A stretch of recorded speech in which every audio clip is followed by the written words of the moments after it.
কি কেমন লাগলো সবার? খুব সুন্দর বলো? আমারও খুব ভালো লেগেছে। তা চলো এই কেকটার ডিজাইনটা তোমাদের সাথে কি করে করলাম শেয়ার করি।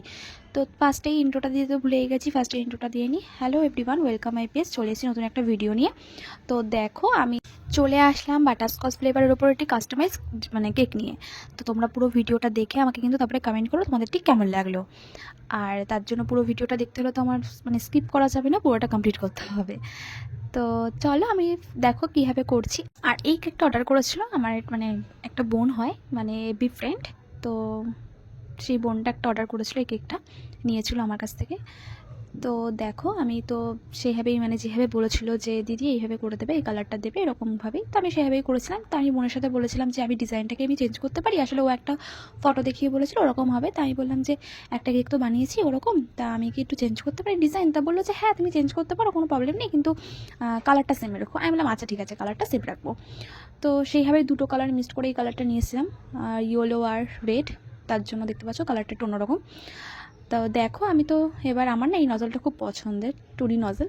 আমি এই নজলটা খুব মানে পছন্দ করি কাজ করতে, আর এবারের কাজটাও এই নজলটাতেই ভাবলাম করছিলাম। তো দেখো চারি সাইডটা তো দিলাম, তাও একটু ফাঁকা ফাঁকা লাগছিলো। ভাবলাম যে যেখানে যেখানে ফাঁকা ফাঁকা লাগছে সেখানে আমি একটু পরে একটু ডিজাইন করে দেবো। আলটিমেট পুরো লাস্টের ভিডিওটা তোমরা দেখো, তোমাদের ঠিক কেমন লাগলো আমাকে জানিও। আর দেখো এবার তো আমি নিচটা তো করে দিলাম, এবার দেখো যেখানে ফাঁকা ফাঁকা লাগছিলো সেখানে আমি স্টার মতন করে দিয়েছিলাম, যাতে আরও বেশি দেখতে সুন্দর লাগে।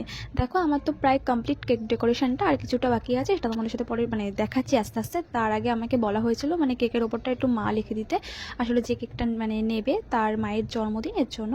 তো দেখো আমি তাই ওপরটায় মা লিখে দিয়েছিলাম। আর এই যে লেখার সময় যে কতটা হাত কাঁপে বলার বাইরে, আমার তো ভীষণ হাত কাঁপে। তারপরে ভাবলাম যে ওপরটায় কি দেওয়া যায়, তারপরে ভাবলাম যেটা পিঙ্ক সুগার বল অ্যাড করা যাক। তো দেখো আমি পিঙ্ক কালারটাই দিয়ে দিচ্ছি, বেশি আরও দেখতে সুন্দর লাগছিলো, আমার তো বেশ ভালো লেগেছে। তারপরে মানে যে কেকটা দেওয়া হয়েছিল ওখানে একটা বাটারফ্লাই অ্যাড করা ছিল, তাই ভাবলাম যে একটা বাটারফ্লাই অ্যাড করে দিই, কারণ ও বলেছিল যে ওই কেকটার মতনই, তাহলে হয়তো বাটারফ্লাইটা অ্যাড করা যাক। যেন একটা বাটারফ্লাই আমি অ্যাড করে দিচ্ছিলাম।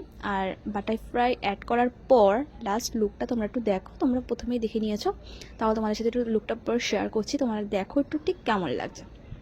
দেখতেই পাচ্ছ কতটা কিউট লাগছে, আমার তো বেশ সুন্দর লেগেছে। তো দেখো তোমরা ঠিক কেমন লাগলো আমাকে একটু কমেন্ট করে জানিও, আর পুরো ভিডিওটা দেখার জন্য থ্যাংক ইউ। যারা যারা এখনও পেজটা ফলো করোনি তারা একটু পেজটা ফলো করে দাও, আর আমার এইভাবেই পাশে থেকো।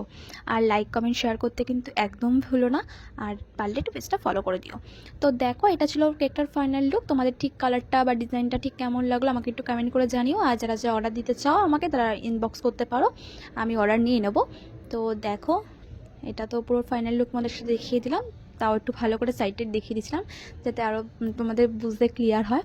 তো দেখো আজকের মতন টাটা, দেখা হবে অন্য কোনো ভিডিও, অন্য কোনো কেক ডেকোরেশন বা অন্য কোনো ব্লগে। ততক্ষণ পেজটা যদি ফলো না করে থাকো তাহলে ফলো করে দাও। চলো আজকের মতন সবাইকে টাটা টাটা।